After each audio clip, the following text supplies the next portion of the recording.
You've tried the 8-step routine, the $60 serum everyone swore by. You've cut sugar for 2 weeks, panic bought a new cleanser, slept on a fresh pillowcase, and it's still there. Same spot, same jaw, same chin. Every single month. Keke Palmer fought that exact fight. And she didn't get her skin under control by trying harder with the same routine. She got it under control once a doctor helped her understand exactly what was driving it. And once she knew that, she had an actual list of things to do about it. Today we're going through all 10 of them, what caused her acne, why it kept coming back, and exactly what she did step by step to get it under control. Stick with this one, because by the end you'll know which of these 10 things applies to you, and what to actually do about it. Here are 10 things Keke Palmer did to get rid of her hormonal acne. Step 1. She stopped treating it as just skin and got it diagnosed. Before anything else, here's the thing to understand. Every breakout involves the same basic chain. Oil glands produce sebum. That sebum can clog a pore, and bacteria that live on everyone's skin called C. acnes feed on that trapped oil and cause inflammation. That chain is present in all acne. What changes person to person is what's turning up the oil supply feeding it.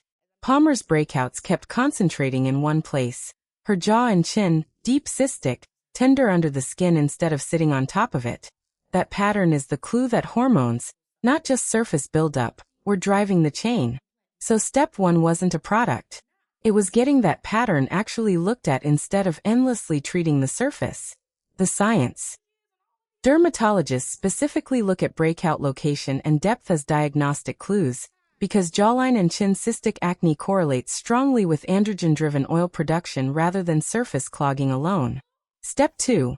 She found out androgens were pushing her oil glands into overdrive. The diagnosis that came back was POS, polycystic ovary syndrome, a condition where the ovaries produce higher than typical levels of androgens, a hormone group that includes testosterone. Androgens signal your oil glands to produce more sebum. More sebum feeding that same bacteria and pore chain from step 1 means more breakouts, and specifically the deep, jawline kind. The science. Elevated androgen activity is one of the most well-documented drivers of hormonal acne. It directly increases sebum production and can worsen the inflammation that turns a clogged pore into a cystic breakout. Step 3. With her doctor, she looked at insulin too, not just androgens. Here's where most acne content stops short, at its androgens, and leaves it there. But POS is also commonly linked with insulin running higher than it should. And insulin doesn't stay in its own lane. It reinforces whatever androgens are already doing to the oil glands, making the same breakout pattern worse. This is the piece a doctor managing a POS-driven case typically brings into the plan. Looking at insulin alongside androgens, not instead of them. The science. Insulin and a related growth factor called IGF-1 have been shown to amplify androgen activity in the skin, which is part of why diet, specifically foods that spike blood sugar, comes up so often in hormonal acne conversations. That's not a coincidence. It's the same hormone pathway. Step 4. She paid attention to stress, because cortisol was quietly adding fuel too. Add one more hormone to the list. Cortisol, your stress hormone. High-pressure work, inconsistent sleep, constant public scrutiny, all of it raises cortisol. And cortisol can amplify androgen activity and inflammation right alongside it.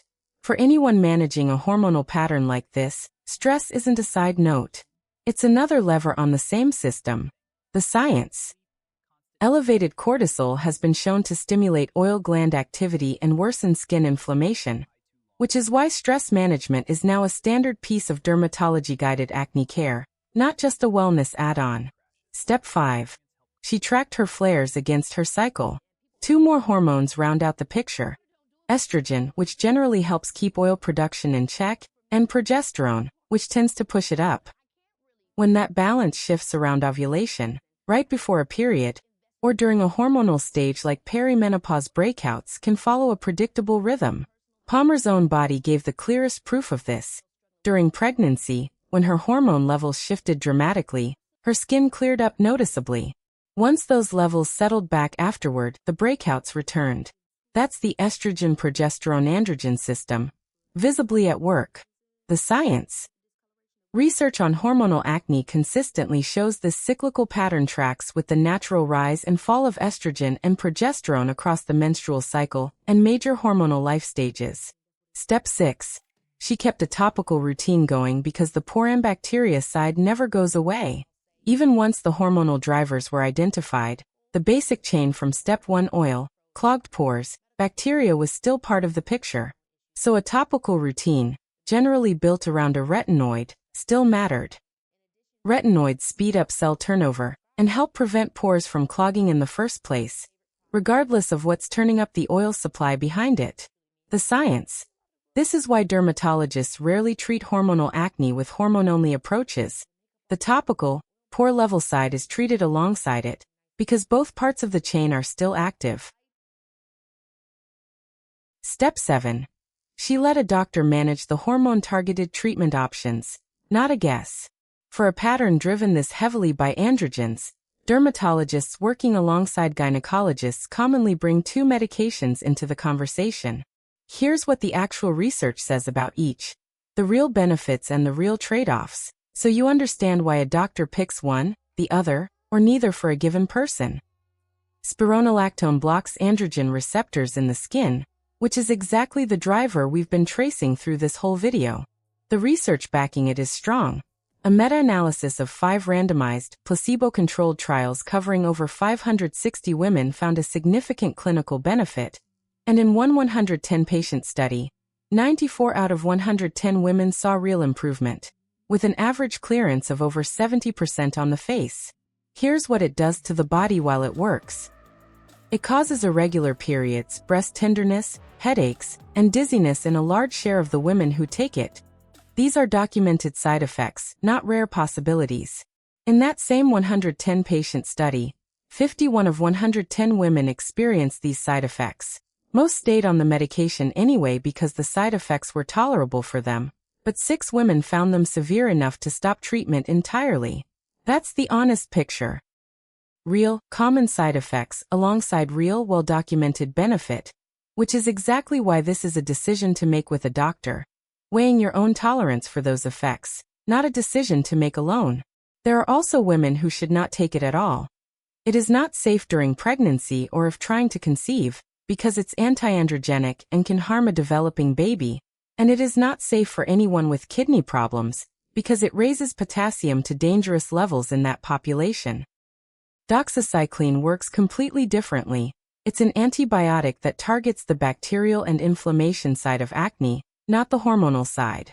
It does reduce inflammatory breakouts. But here's the full picture, not the softened version. It causes sun sensitivity and stomach upset in people who take it, and because it's an antibiotic, extended use lets acne-causing bacteria adapt and become harder to treat. Which is exactly why dermatology guidelines cap it at 3 to 4 months rather than ongoing use. Researchers have also found an association between doxycycline use in acne patients and a higher rate of Crohn's disease diagnosis later on. That link has not been proven to be causal, so it isn't confirmed the drug causes it, but it is a documented pattern serious enough that researchers flagged it, not something to wave off. So the honest verdict. Doxycycline works for the bacterial and inflammation side of acne, but it does not touch the hormonal root cause we've been tracing all video. It carries real side effects of its own, and it is not safe during pregnancy. For a pattern like Palmer's, that makes it a short-term bridge at most, not the long-term fix. Step 8. She watched the foods that spike insulin. Remember Step 3, insulin reinforcing androgen activity? This is where diet comes back indirectly. High glycemic foods, white bread, sugary drinks, heavily processed snacks, spike blood sugar, which spikes insulin, which reinforces whatever androgens are already doing. Dairy is sometimes flagged too, though the evidence there is mixed and affects people differently, so it's worth tracking your own skin rather than cutting it out on someone else's word. The science. Multiple studies link high glycemic diets to increased acne severity through exactly this insulin pathway. It's not a fad claim, it's the same hormone chain we've been building all video. Step 9. She built her plate around what actually supports the system. On the flip side, fiber-rich vegetables and whole grains help stabilize blood sugar, which means less insulin spiking. Fatty fish and other omega-3 sources help calm inflammation. Relevant since inflammation is part of the same chain from step 1. Zinc-rich foods like pumpkin seeds and lentils are linked in research to calmer skin overall. None of this replaces medical treatment. It supports the system the other 9 steps are already working on. The science. Omega-3s and zinc both have documented anti-inflammatory effects on skin, and low glycemic eating patterns are associated with measurably less severe acne in clinical studies. Step 10. She gave it time and tracked the pattern instead of quitting after 2 weeks. The clearest lesson from Palmer's own story. Her skin visibly responded to hormone shifts during pregnancy and after. Hormonal systems don't turn on a dime. They respond over weeks and cycles, not days. The step that ties all 9 before it together is simply staying consistent long enough to actually see whether a given change is working, instead of abandoning it after 1 bad week. The science. Dermatology-guided treatment plans for hormonal acne are typically evaluated over a minimum of 2 to 3 months, because that's roughly how long a skin cell cycle and hormone-driven changes take to show visible results. So here's what you're walking away with. Acne is never just one thing. It's bacteria and hormones together, and for Keke Palmer, the hormones in play were androgens, insulin, cortisol, and the estrogen-progesterone balance, not just testosterone like most people assume. Once that got named, the plan became clear. Diagnose it, treat the poor level side, treat the hormone level side with a doctor, and support it with what you eat. If your breakouts sit along your jaw, run deep, and follow a pattern, you don't need another cleanser. You need what Palmer got. An actual answer. Go get it. Subscribe to HealthAWoman. Science-backed women's health every week. Your body is not broken. It is just waiting for you to understand it.